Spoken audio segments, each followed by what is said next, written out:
തിരുവനന്തപുരം വഞ്ചിയൂരിൽ സ്ത്രീക്ക് നേരെ വെടിവെപ്പുണ്ടായ സംഭവത്തിൽ കൂടുതൽ വിവരങ്ങൾ പുറത്ത്. കൃത്യത്തിന് ശേഷം വാഹനം പോയത് കൊട്ടാരക്കരയിലേക്ക്. കൊട്ടാരക്കര വരെയുള്ള CCTV ദൃശ്യങ്ങൾ പോലീസ് പരിശോധിച്ചു. ഇതിന്റെ വിവരങ്ങളുമായി വിജിൻ വായത്തോട് ചേരുന്നു. വിജിൻ, നമ്മളെയൊക്കെ ഞെട്ടിച്ച സംഭവമാണ്. കൊറിയർ സർവീസായി എത്തി വെടിവെച്ചത്. ഇതിന്റെ കൂടുതൽ വിവരങ്ങൾ എന്തൊക്കെയാണ്?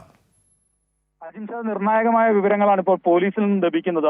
ഈ കല്ലമ്പലത്ത് നിന്ന് ഈ കൃത്യം നടത്തിയ ദിവസം 7:30 വാഹനം, അതായത് വ്യാജ നമ്പർ പതിച്ച വാഹനം കടന്നുപോയതിന്റെ ദൃശ്യങ്ങൾ പോലീസിന് ലഭിച്ചു കഴിഞ്ഞു. പിന്നീട് തിരിച്ച് ആക്രമണം നടത്തിയ ശേഷം തിരിച്ചു പോയത് ഏകദേശം ഈ കൊട്ടാരക്കര ഭാഗത്തേക്കാണ്. കൊട്ടാരക്കര ഭാഗം വരെയുള്ള എല്ലാ CCTV ദൃശ്യങ്ങളും പോലീസ് പരിശോധിച്ചു കഴിഞ്ഞു.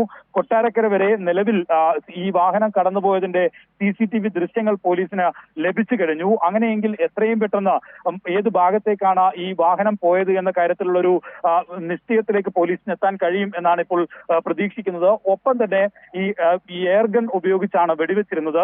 ആ എയർഗൺ തുടർച്ചയായ 3 തവണ വെടിവെക്കുന്ന ഒരു സാഹചര്യം ഒക്കെ ഉണ്ടായിരുന്നു. ആ തരത്തിലുള്ള എയർഗൺ ആരുടെ കയ്യിലൊക്കെ ഉണ്ട് എന്ന കാര്യം ഉൾപ്പെടെ പരിശോധിക്കുന്നു. ആരിൽ നിന്നാണ് എയർഗൺ ലഭിച്ചത് എന്ന കാര്യവും പോലീസ് പരിശോധിക്കുന്നുണ്ട്. ഒപ്പം ഈ വീട്ടിൽ എത്തിയ പ്രതി, ഈ കൃത്യം നടത്തിയ ആ സ്ത്രീ കോളിംഗ് ബെൽ അമർത്തിയിരുന്നു. അതുമായി ബന്ധപ്പെട്ട ഫിംഗർ പ്രിന്റ് ഉൾപ്പെടെയുള്ള പോലീസ് ഫോറൻസിക് ഉൾപ്പെടെയുള്ളവ അവർ ശേഖരിച്ചിരുന്നു. ആ ഫോറൻസിക്കിന്റെ പരിശോധനയും ശാസ്ത്രീയ പരിശോധനയ്ക്ക് നിലവിൽ അയച്ചിട്ടുണ്ട്. അങ്ങനെ പഴുതടച്ച ഒരു അന്വേഷണത്തിലേക്കാണ് നിലവിൽ ഇപ്പോൾ പോലീസ് കടന്നിട്ടുള്ളത്. എന്തായാലും നിർണായകമായ വിവരങ്ങൾ തന്നെയാണ് ഇപ്പോൾ പോലീസിന് ലഭിച്ചത്. ഉച്ചയോടുകൂടി പോലീസ് പറഞ്ഞിരുന്ന കാര്യം എന്ന് പറയുന്നത്, വ്യക്തമാക്കിയിരുന്നത് ആറ്റിങ്ങൽ ഭാഗത്ത് കേന്ദ്രീകരിച്ച് ആ ഭാഗത്തേക്കാണ് വാഹനം കടന്നത് എന്നാണ്. അവിടുത്തെ CCTV ദൃശ്യങ്ങൾ ഉൾപ്പെടെ പോലീസ് ശേഖരിച്ചിരുന്നു.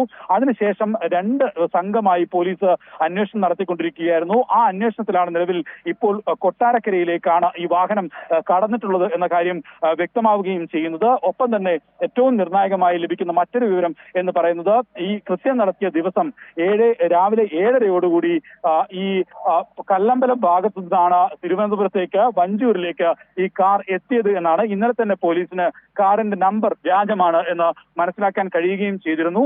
അത്തരത്തിലുള്ള പഴുതടച്ച ഒരു അന്വേഷണത്തിലൂടെയാണ് പോലീസ് ഈ നിലവിൽ ഇത്തരത്തിലുള്ള നിഗമനത്തിലെത്തിയിട്ടുള്ളത്. പോലീസ് നമ്മളോട് സംസാരിച്ചപ്പോൾ വ്യക്തമാക്കുകയും ചെയ്യുന്നത്, നാളെ തന്നെ ഈ പ്രതിയിലേക്ക് എത്താൻ കഴിയുമെന്നുള്ളതാണ്. ഒപ്പം തന്നെ ഈ അക്രമത്തിന് ഇരയായ ഷിനിയെ വിശദമായ മുഖംമൂടി ധരിച്ച് പോയത് സ്ത്രീയാണ് എന്നാണ് ഒരുപക്ഷെ ഏറ്റവും പുതിയ വിവരങ്ങൾ ഒക്കെ സൂചിപ്പിച്ചിരുന്നത്. കൊട്ടാരക്കരയിലേക്കാണ്. കൂടുതൽ വിവരങ്ങളിലേക്ക് പോലീസ് അടുക്കുകയാണ്. ഇതിൻ്റെയൊക്കെ സമഗ്ര വിവരങ്ങളാണ് ഈ ഘട്ടത്തിലുള്ളത്. വിജിൻ വായന്തോട് നൽകിയത്.